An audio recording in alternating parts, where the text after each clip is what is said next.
Hello everybody, Captain Sidaris here. I guess not many players ever heard about Forgotten Hope 2. It is one of those titles I never uninstalled from my PC, and I really recommend it to everybody who likes to experience the best multiplayer game in the World War II setting. Of course, as the name suggests, this is a sequel. The first Forgotten Hope was developed for Battlefield 1942 in 2003. Similar to the original mod, Forgotten Hope 2 offers an amazing mix between realism, historical accuracy and good gameplay.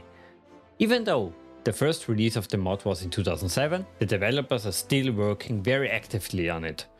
They are bringing us new content year after year. It's not that long ago that they announced that they are working on a leaning feature, something we have never ever seen in Battlefield 2.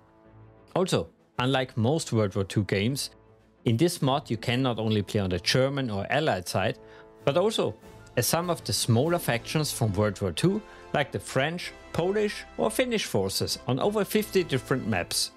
They really tried to recreate them as accurate as possible, for which they did an unbelievable amount of research, like what weapons and vehicles were used in each specific battle, or recreated buildings and areas from old pictures. If all of this doesn't convince you to play it, I guess we have to talk to an expert. Joining me again is Slayer, a longtime player of the mod and fellow YouTuber. Hi there, it's great to have you back. Hello, thanks for having me. You're always welcome. You're not only a pro in this game, you're also historical professional. Let's call it that way. I think you're a teacher, if I remember correctly. Yeah, I'm a history teacher. And how is life treating you? Well, life is good. This time of year, it's always a bit busy at work, but overall, everything is going great. That's good to hear. And did you have some time playing the game? Yeah, I play the game, well, every weekend, I can say, because that's my favorite game. And yeah, on weekends, I take time off work, of course, so then I can play games and have fun. Hey, that's always good that you have enough time for your fun part of life. Maybe you can tell me, how did you start playing this game? When was the first introduction to this game and the mod? Oh, that's a really long time ago.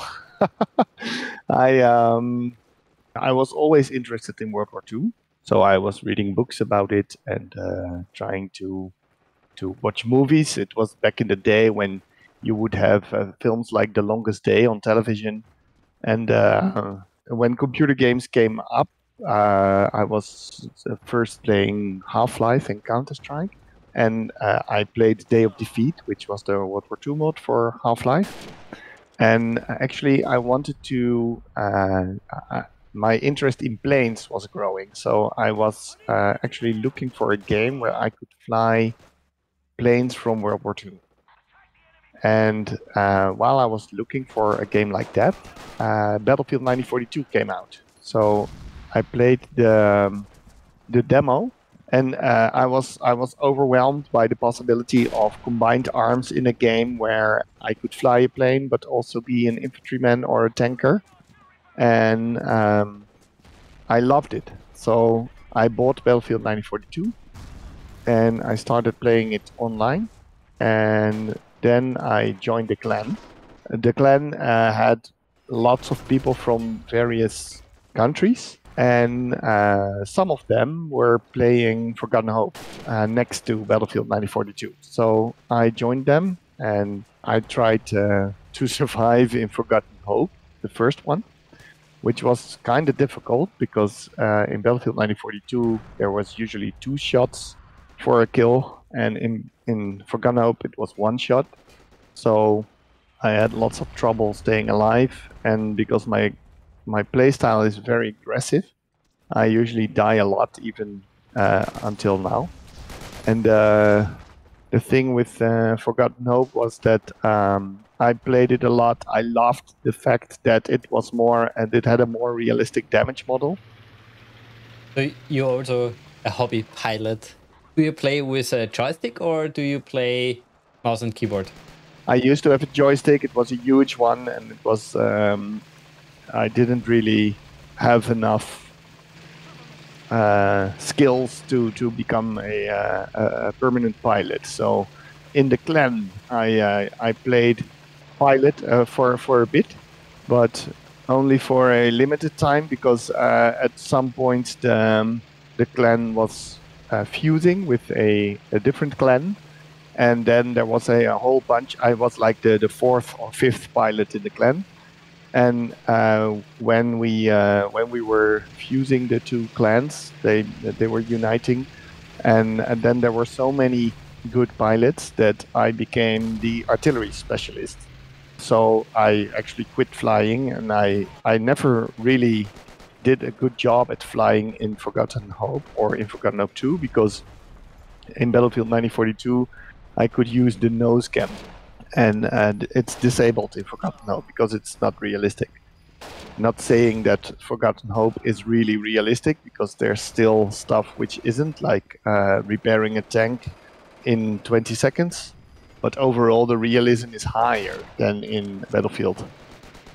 And I got to know Forgotten Hope through those clanmates, and when Forgotten Hope was, well, it was of course Battlefield 2 was coming, and lots of players were moving to Battlefield 2, and the clan was also moving to Battlefield 2, but it didn't take long before they actually quit playing the Battlefield game, because the modern warfare thing was like very different from World War II setting. Also the gameplay was very different, with the mostly automatic rifles instead of the single shots.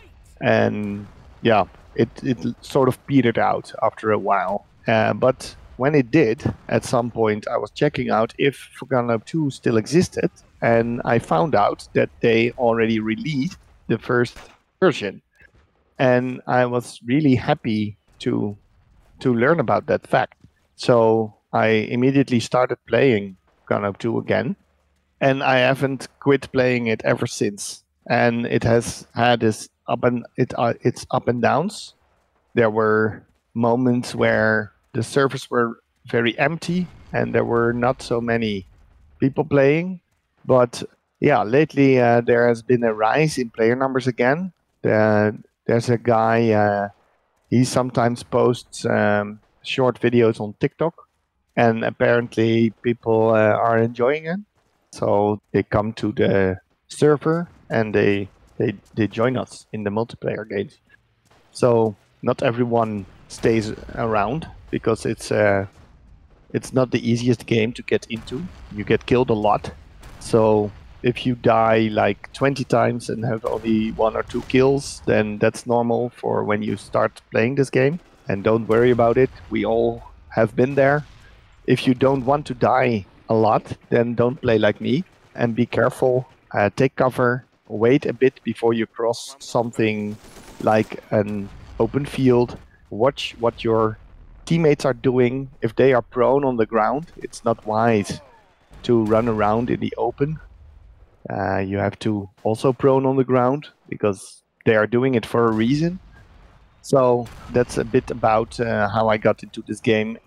And after I was becoming really active on the forums and trying to help out people, I was asked to become a beta tester.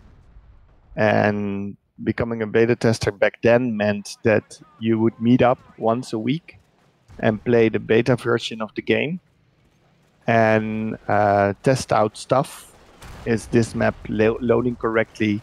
Is it showing all statics correctly? Is the server not crashing? All kinds of stuff. I've been doing that for a while now, but lately the testing has been different. The meetups are a lot rarer, and there are now more individual testings required. And yeah, since when I started being a beta tester, it was a long time ago. I didn't have a job, and I had less responsibilities than now. At the same time, the group sessions were more to my liking than the individual testing. So yeah, testing has evolved into a different kind. I have less time to do the testing overall, so stuff has changed, that's for sure. And what would you say is currently your favorite class? I play mostly engineer, but that's because I like to drive vehicles. And when you're an engineer, you can repair your own vehicle. I also like engineer because as the German engineer, you have the Gebalteladung. And the Gebalteladung is a huge box of explosives. And I like tossing those around, especially on enemy tanks. And when I do, I enjoy the huge explosion it makes. And I really like hunting tanks. It's a very lethal hobby, but I like to sneak around a bit and put the Gebalteladung on the backside of the tank, and then read in the chat people calling me names because I threw the Gebalteladung on their tank. It's funny. The flaming is still alive. It also fails often because when I'm taking a wrong turn, or when somebody else does something. Like for instance, I once was walking over a huge patch of open ground towards a tank, but it was facing the other direction, so it wasn't that big of a problem. But when I was almost at the tank, some other tank started firing towards the tank from my direction. So the tank turned and saw me and killed me. So all that kind of stuff, it can have an influence on the success of the tank hunting job. But I really enjoy hunting tanks, also with other weaponry like the bazooka or the Piat or the C4. I like it all. I like it so much that I'm recording the rounds, of course, for YouTube. And then I make special compilations of the tank hunting kills. A few days ago, I released one for the Panzerfaust. And would you say you also have, of course, I guess you have a favorite vehicle? A favorite vehicle? Yeah, the Panther is a very powerful tank. There's always a discussion between people who think that it's a medium tank. Others say, no, it's a heavy tank. Panther, a medium tank? For me, it's a heavy tank. Yeah, but because you have the Tiger and the Tiger 2, those are the really heavy tanks. Yeah, that's the extreme heavy tank for me. But I'm a Company of Heroes player. Yeah, I play Company of Heroes as well. And do you prefer the snowy maps or the beach maps? No, I don't really have a favorite theater. I do have favorite maps. I think the best maps in the mod are Saint Vith is a snow map. It's also pretty historically accurate. Because I like history and the background of the battles, I also make videos about the historical background, and I made one about Saint Vith as well. I also really enjoy some of the desert maps. The desert maps are not so popular because you get killed even more often as there's less cover, but maps like Sidi Rezek and Elam Halfa, they are great desert battle maps. And the best urban map is a desert map. It's Fall of Tobruk. It's a very good urban map. And I also like, on the Eastern Front, I like Oglenduf a lot. It has the Tiger 2s pitted against the T-34-85. It's a great battle. And for beach maps, I don't really have a favorite map on the beaches, but in Normandy, one of my favorite maps is Purple Heart Lane, because it's really hard to win it as the Americans. It's very historically accurate when it comes to what it looks like, the geographical location and the weaponry. And it's such a nice map that the developers of Hell Let Loose, they have actually sort of remade the map as a tribute to Forgotten Hope. And what I really, really, really like about Forgotten Hope 2 is the amount of content. It's amazingly big. It's unbelievable what they created here. And the good thing about it is that it has factions that you don't see in other games. Yeah, I like that it's so hard to know if it's a friendly or an enemy in the distance. Yeah. Yeah, the thing is that if you play this more often, you will see that they walk in a different way. For example, the Germans have really high shoulders when they walk. You have to get used to that. But I really like in this mod the mix between the realism and the fun gameplay. I also enjoy Project Reality, but it's a little bit too much. Yeah, it depends a bit on how the teams are, because sometimes you have a battle like this where the Italians are losing a lot of flags in the beginning, but it can also be the other way around, that the Australians can't capture a single flag, and that can be a bit frustrating for the attackers, I mean. Yeah, you mentioned at the beginning, if you start playing this, it's a big rape fest. You really have to get used to dying, yeah, because it's what's going to happen a lot. If you can handle that, and you are also ready to endure a lot of death dying, and you will learn about the maps, and then it will become easier. You can also practice with bots. Single player sucks in my personal opinion, because the bots are really stupid, but they are perfect for practicing. If you, for example, like to fly, or you want to get to know a map, it's perfect to get to know a map by walking around in it in single player. I want to say two things here. First, yeah, the bots are stupid, but you have bots. You can really enjoy kind of a nice gameplay here. It's not perfect, but it's better than nothing. So many modern titles don't have that. Yeah, I think many independent games don't have single player, because making single player is almost like making a different game, because doing the AI and the nav meshing, it's a lot of work. I wouldn't even say only indie games have that problem. A big title like Star Wars Battlefront 2 from 2017 has also that problem. They only offer bots for a few game modes, not every game mode.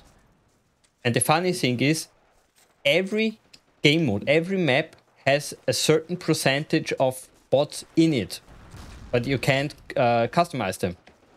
Oh, okay. Interesting.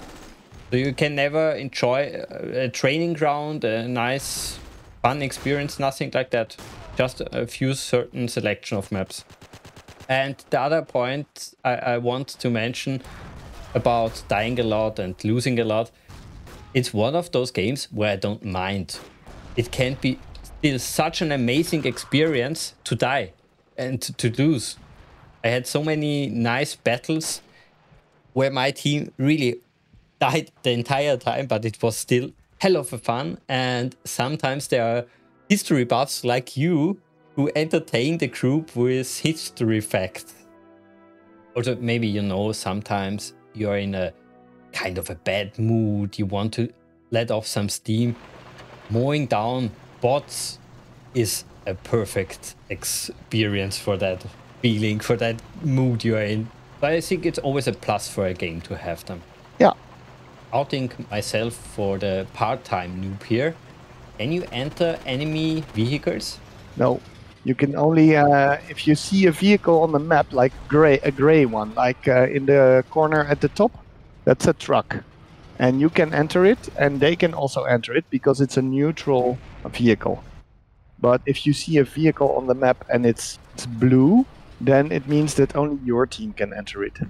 And team-locked vehicles are, in my opinion, they are important, because it means that people are not doing strange shenanigans like stealing a Tiger tank. Because if you were in World War II and you were a British guy and you were fighting against the Germans, then you also could not hop into the Tiger tank and just drive off, because you would have to study how it works, and you would have to, to learn how to drive it, etc. I remember there was a historical documentary about a tank crew which was overwhelmed by a guy with I think it's called a leash, a pistol, and a strange hat. There are evidence for that you can capture an enemy tank. Of course, there were captured vehicles. That's that's certain. But they were not very common. Yeah, it's definitely not a common thing. Also, a question from the part-time noob here. How much is the commander mode integrated into this mod? Not so great. The commander was a Battlefield 2 feature, of course. And in the first few versions of the mod, there were some maps, well, all maps had commander mode, but later they sort of phased out the commander, and it was only on a few maps where artillery was playing a heavy role in the battle. In all other maps, the commander has been sort of not integrated at all.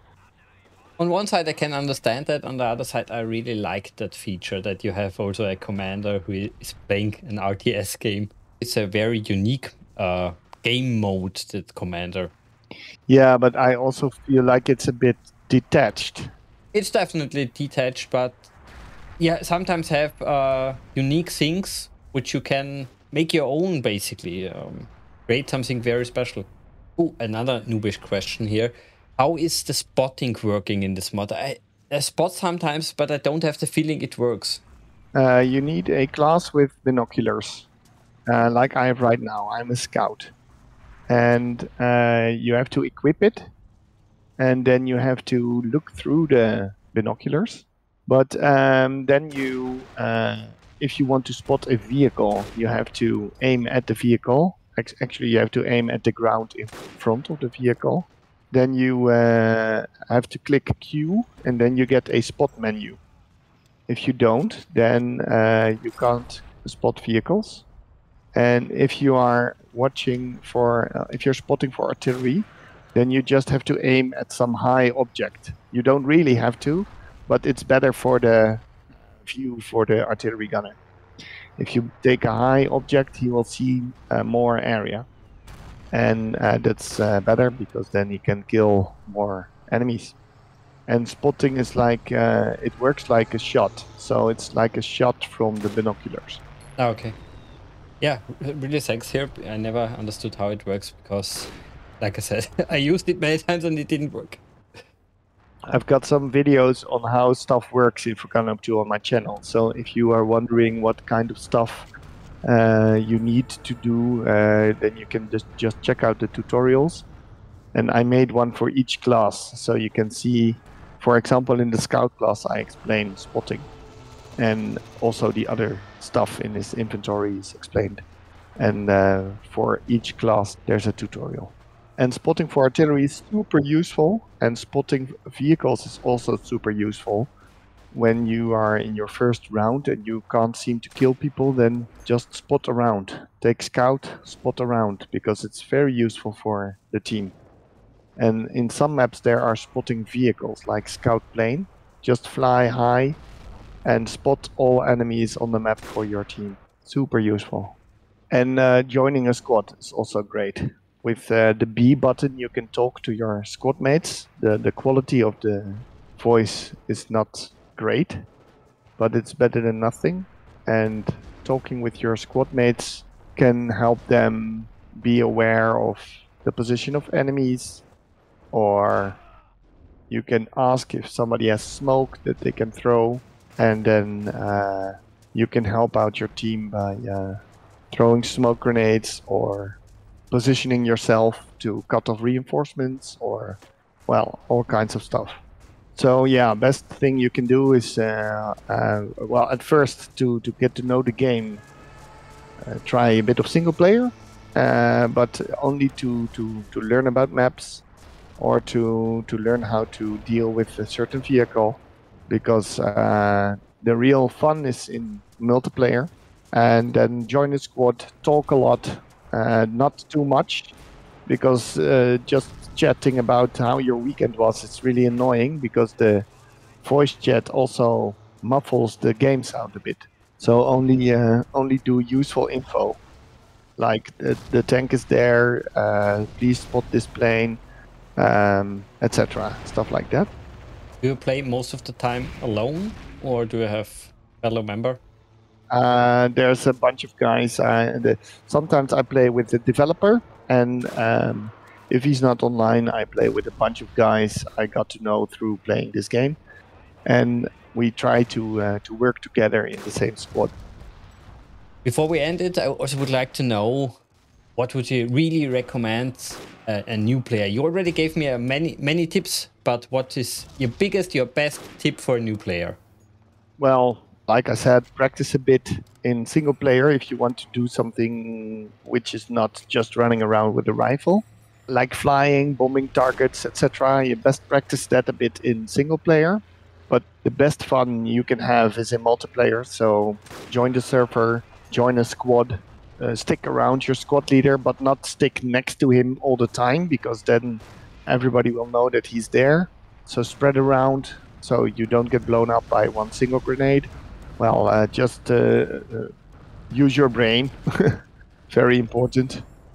Look around, share information, try out different classes for different situations. Like if your squad leader is in a tank, take engineer so you can repair it.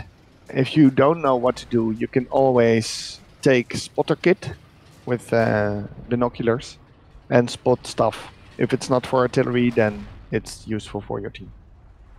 Okay, then thank you very much for joining me and all the important information. It's always nice to hear of you. Hopefully we can do it in the future again. Yeah, sure. Thanks for having me, and it's always nice to talk about my favorite game and playing it a bit while doing it. So if you just watch this, go ahead, go to www.playfh2.net, download the standalone. It's the easiest way to install it. And if you are looking for some information, just join the Discord and I'll see you on the battlefield. Okay guys, I hope you enjoyed this little excursion into World War II. If you liked this video, be sure to give it a like and follow the channel to stay tuned for more content like this. Until then, have a good time and enjoy the game. Captain Sidaris signing off.